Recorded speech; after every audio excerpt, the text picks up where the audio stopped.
All right, so just keep in mind, the warmer poles, air moves from the warmer poles towards, to the warmer equator towards the poles, and what happens is, of course, because the planet is spinning, just like the Earth, we find the Coriolis effect, and there's sometimes that there's this swirling wind that is found on Earth, is found on Mars as well. All right, so there's now one thing to realize is, currently there's no rain at all on Mars. Despite having some clouds, the atmosphere is just simply too cold, and there's not enough water vapor. I mean, remember when it rains on Earth, that's water vapor that is condensing into liquid rain, right? And it actually starts as on Earth. I'm talking about it actually usually starts as solid precipitation, frozen, either snow or frozen rain, and then as it falls closer to the Earth, it melts, and that's usually what happens. At any rate, on Mars, it's just simply too cold and too dry. So we do see some fog in the valleys. That's what this is. This photograph is, or this video is. No, sorry, that this slide is. I guess it is a photograph too. Is showing you. We've actually even seen carbon dioxide snowflakes falling at the poles during the winter time. All right, so. All right, so this is I mentioned before. We have the Mars Reconnaissance Orbiter, which is constantly going around Mars, and so look at this. I mean, these features on Mars. This is a cliff on Mars, and this is just showing you to scale. This is about 100 meters across right here. All right, so roughly the size of a football field. All right, so this is a cliff, and one of the things that was interesting about this is this picture was taken. The Mars Reconnaissance Orbiter is just constantly taking these pictures, and then another orbit later on, it took this is the exact same feature on Mars, but there's these streaks. So you see these darker streaks right here, and then a little bit later, they showed, we found these streaks had gotten even darker and bigger. As a matter of fact, right? You compare the picture on the right to the picture in the middle, and certainly compared to the first picture, and so what some people proposed, and of course, scientists that look at this, there's always alternate views. Okay, so one idea was that, and this happened, by the way, when this occurred, when we saw these streaks, it was summertime in that area of Mars, and so what they thought is the water that is, the frozen water that's locked up in this cliff face, was facing the sun, and perhaps got warm enough to melt, and that sure does look like, these streaks are wet. It just looks like the sand got wet, right? And so where would that have come from? Would have been the frozen ice underneath melting, and now, as I said, that's one idea. There's another alternative idea that it's just darker material that for some reason or another just started to fall down this cliff, and we're just seeing the progress of this darker material fall down the cliff. Now again, that's both of those are perfectly good hypotheses. With science, you have to go and check right? But unfortunately, we don't have a way of doing that right now. I mean, we can't get to this cliff. There's no, no rover that's heading that way or anything like that. I forget exactly where this is, but um, it's not near any rovers or anything like that. All right. So anyhow, somehow, this does need to be investigated, and certainly will. I mean, there's probably already, some future mission, um, you know, uh, perhaps, you see, this is why, like, that little helicopter. I mean, they're not going to send the little helicopter there. The helicopter can't get too far from I mean, it operates independently, but it's got to be close to its rover, the Perseverance rover. Uh, at any rate, so maybe some future rover and its helicopter will investigate this.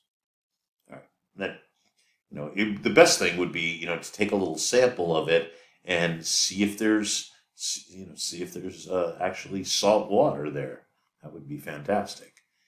This is another picture of some frost on the Martian surface. Notice all the rocks.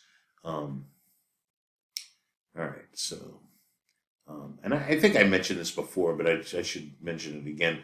The overall kind of, I mean, some people say, Mars is red planet, and you'll often hear people say that.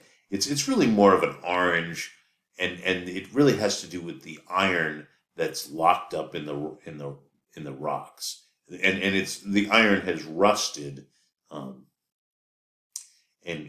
that's where the Mars gets its color. This is, of course, one of the first slides that we looked at when we started this chapter. This is just showing, billions, like as they say here, more than 3 billion years ago. These are features that would be left behind because of running water, right? So there was some water that was passing by, like a stream or something like that. And it would have left these, and they, we see dry riverbeds that look remarkably like this on the Earth. All right, so we think, of course, Mars. For Mars to have liquid flowing on the surface of Mars, it had to have had a much thicker atmosphere, and its atmosphere was probably more like the Earth's atmosphere very early in its history. So what happened to the Martian atmosphere? So that's that's kind of asking about many things at the same time. You're asking what happened to Mars's atmosphere, but then also what happened to the water, right? All right, so these are two big. I mean, there's different ideas out there, but these are two large ones. So one of them requires, and we try to stay away from this, by the way. So what I mean by that is this first one requires a catastrophic event, right? There must have been some huge collision of something, that starts to approach the size of a planet or a large asteroid that collides with Mars. And we certainly see evidence of that, right? That's, evidence of collisions that massive in the solar system. For example, the object that collided with the Earth in the early stages of the solar system and created our moon. There was an object that collided with Venus that caused Venus to flip upside down. There was an object that collided with Mercury that caused the Caloris Basin. And remember, that one was almost powerful enough to break Mercury apart. All right. So anyhow, so that's one idea. This is a catastrophic event, and then there's a much slower process that happens. So when Mars cools off, right? So as Mars cools off, remember Mars is smaller than the Earth, so it's going to cool. After the first 2 billion years or so, it cools off enough so that there's no protective magnetic field in surrounding Mars, and without that protective magnetic field, there's this constant bombardment. I mean, there's always a constant bombardment from the sun by these cosmic rays, right? These charged particles that come from the sun, and of course that happens with Earth. It happens with the other planets as well, but the Earth has this protective magnetic field, so those charged particles get steered around the Earth because of the magnetic field, or they crash into the poles, and that's what the northern lights and the auroras, right? The northern one is called the aurora borealis. The southern one is the aurora australis. Anyhow, Mars doesn't have that because it doesn't have an overall global magnetic field, and so slowly. That's the other thing. Okay, so we know the rate at which the charged particles are coming from the sun. In fact, we know that it was more intense in the past. Just a billion years after the birth of the sun. So you sit there and you say, okay, if the Martian atmosphere has been hit by all these particles, how much damage does that do? It basically carries away some of the atmosphere. Every time there's a collision, just a little bit, a few molecules of the atmosphere get lost into space. And when that happens, the Martian atmosphere gets less and less and less until it's down to only 1% of the atmospheric pressure on the Earth. All right, so that's like if I had to pick between these two, there seems to be more evidence of this right now, of the fact that Mars is just losing its atmosphere because of the collisions with particles. All right. So anyhow, I mean, this still needs to be investigated. If this second one is true, there'd be evidence that Mars had a thicker atmosphere as time. It started off with a very thick atmosphere, but then gradually lost its atmosphere. So that needs to be proven. All right. So that would definitively show that this second idea is correct. All right, so here's the InSight lander. I mentioned this before. It had it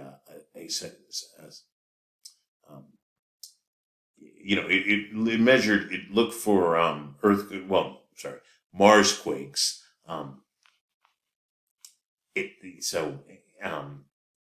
actually lasted for I think a couple of years, and so we have detected these things. But they're very, very weak compared to that of the Earth.